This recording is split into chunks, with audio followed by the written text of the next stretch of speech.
Do you struggle with keeping your kitchen pantry organized? Are you afraid that every time you open your pantry that you're going to have an avalanche come out and attack you? Well, you're in luck because today we are starting a two-part video series all about how to organize kitchen pantry shelves here on Get Organized with Jodi. Hi, I'm Jodi Granock. I'm a certified professional organizer with over 15 years in the field, and I love organizing kitchens. I love organizing kitchens, and I especially love organizing pantries because let's face it, there's a lot of potential waste. If your pantry is not organized, you can lose a lot of money in multiplication of purchases that you didn't mean to do and spending too much money because all that food goes bad before you have a chance to eat it because you couldn't find what you were looking for. So if you want to save money, save time, be more efficient, not be stressed out, then this is the video for you. We're going to talk about how to get your kitchen pantry organized in this video. And then in our second part of this series, we'll talk about specific products that can help you keep and maintain your pantry organized with some creative spacing solutions. So let's dive in and talk about a couple of mantras that can help set the tone for this project. The first one is that everything needs a home, a designated spot where it lives. So even though you know, well, all these things are going to live in the pantry, you still want to have like items grouped together, and you want to have specific places in the pantry where you would go to look for something. That is what is going to help keep you from buying things in too much multiplication, if that's not your intention. And it's going to help you be able to identify everything you have so that you don't waste products.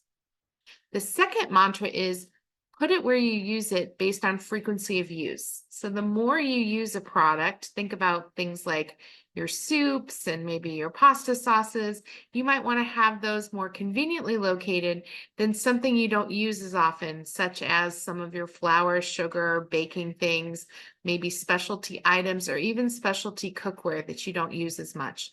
Those things can be put higher up or further back or in a less accessible spot. So once we have our two mantras to get our mindset on this, right? We're going to create designated homes for our stuff, and we're going to store things where we use them based on frequency of use. Now comes probably the scariest step for people, because that one is that we need to gather everything up and take it out. Here is a client photo that I took of a very large pantry. So large, I had to take two pictures to show you the full across here. But the reason we need to take everything out is because, as you can see, there right now isn't a lot of rhyme or reason to where something is. You can't tell what you have. You may have, the same type of product in 3 or 4 locations. So if you tried to just organize one shelf at a time, that wouldn't really be the best way to tackle it. So instead, what you want to do is make sure that you have a good staging area. So clear off the kitchen counters, maybe the kitchen table, maybe you use the dining room table next door, or if you have a foldable, collapsible table in your garage that you can bring in temporarily and use that as your staging area. I've certainly done that with a lot of my clients. So you want to take everything out of the pantry. And as you're taking things out, if you can, it's a good idea to try to put like friends together. So even if you've got a jar of peanut butter in 3 different places in the pantry, as you go to put it in your staging area, put all the peanut butters together. And that leads us to our second step. So after we've taken everything out, as we're taking it all out, we want to stay put while we put these like things together. So look for the like items. Get all your canned vegetables together. Get all the pasta related things together. Get all the cereals together. Get the condiments together. And if you find something while you're doing this project that belongs somewhere else, Just put it off to the side. That's what we mean by stay put. We want to keep you from getting distracted. We don't want you wandering around the house, getting lost, doing something else. So if you find something in the pantry that actually belongs somewhere else, just put it off to the side till you're done with this project. Now, as you're taking things out of the pantry and you are grouping these friends together, you also want to take the time to look at every single item and find the expiration date. I would say 95% of the things in your pantry are going to have an expiration date. And if it has an expiration date, they mean business, right? So check those expiration dates. And if something is expired, and trust me, you will find things that have expired if you need to organize your pantry.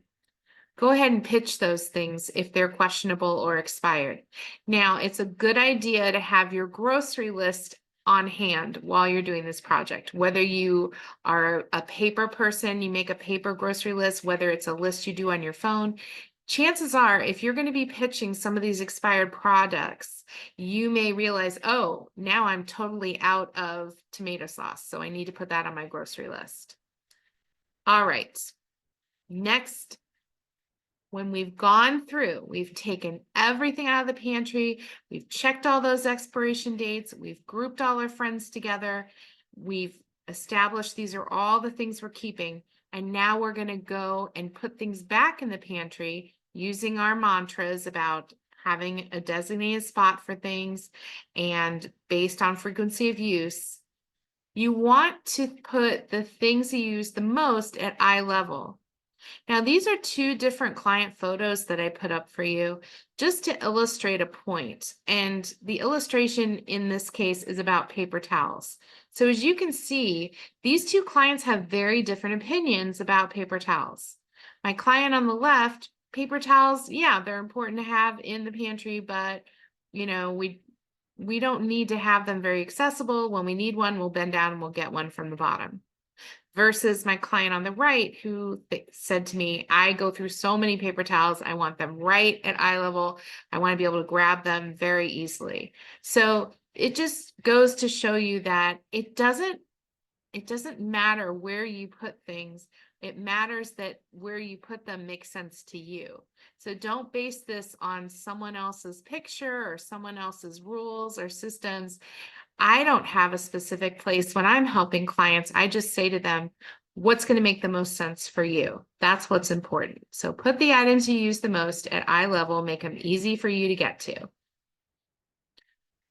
This is probably the biggest tip I can give you when it comes to organizing a pantry, and that is you want to remove excess packaging. What I mean by that is there are certain things like tea bags, for example, or boxes of granola bars, where you have a box and inside that box are individually wrapped items inside. So you can get rid of that external box because it's blocking you, first of all, from seeing how many you have left of something, but also it's taking up a lot of room. This tea organizer on the photo on the left is a perfect example of what I'm talking about. Not only does it hold the contents of what used to be 6 boxes of tea, it actually holds the contents of 12 boxes of tea because there are 6 more just like this on the other side that you can't see in the photo. So we are really streamlining. Imagine being able to carry this product to the table for your guests and say, hey, what kind of tea would you like me to make after dinner? Versus, oh my gosh, I got to bundle up 12 boxes of tea in my arms and carry it to the table, or have my guests come into the kitchen, which you may not want them to do when you're hosting a dinner party. So that's what I mean by removing packaging and using baskets. Now, these baskets don't have to be professional like you see on the right. You can make them yourself from old products that you've already used the snacks that they came in, but you can have some open boxes where, again, you're removing the individually wrapped things from the original box they came in and being able to display them like this. Then you know, oh, I'm down to 3 boxes of raisins. It's time to put it on the grocery list versus, oh, I still have 7 Belvitas. I do not need to buy them yet. Now, if the aesthetics are more important to you, you can always go with something like the photo on the right and use something like a nice wicker basket. And in this scenario, we have someone storing different root vegetables, also oils, and the famous paper towel situation. Most important tip I could probably give you is what happens when you're done with an organizing project. You always want to label. Labeling is so important. I wrote it 3 times. Labeling is important because it holds everyone accountable, and because what we think is intuitive is not necessarily intuitive for everyone. So you can say to yourself, well, of course this is a basket of snacks. How would you not know that? Some people just don't think about it. Also, you might run out of all of your snacks before you go to the grocery store, and you want people to help you put things away. You don't want someone to say, well, you have a system, I don't understand it. You want everyone to understand all the systems in your house, especially the pantry where everyone can participate. Everyone's using that pantry. Everyone can help keep it organized. So go ahead and use those labels. They can be all kinds of different labels. You can use a Post-it note. You can use masking tape and a Sharpie marker. You can use a clothespin like you see in this picture, or you could use a label maker. It doesn't have to be fancy, but labeling will help ensure that everyone knows where everything goes. But you're not done yet, because we don't live in a bubble and life goes on. So it's important to do some annual maintenance. Go ahead and go through your pantry once a year. Take everything out and organize it again. Chances are it's going to be a lot easier to reorganize your pantry than the initial time that you organize it. So the photo on the left is just a reminder of the client photo I had earlier in this video. And on the photo on the right, you could see some of the changes that we made.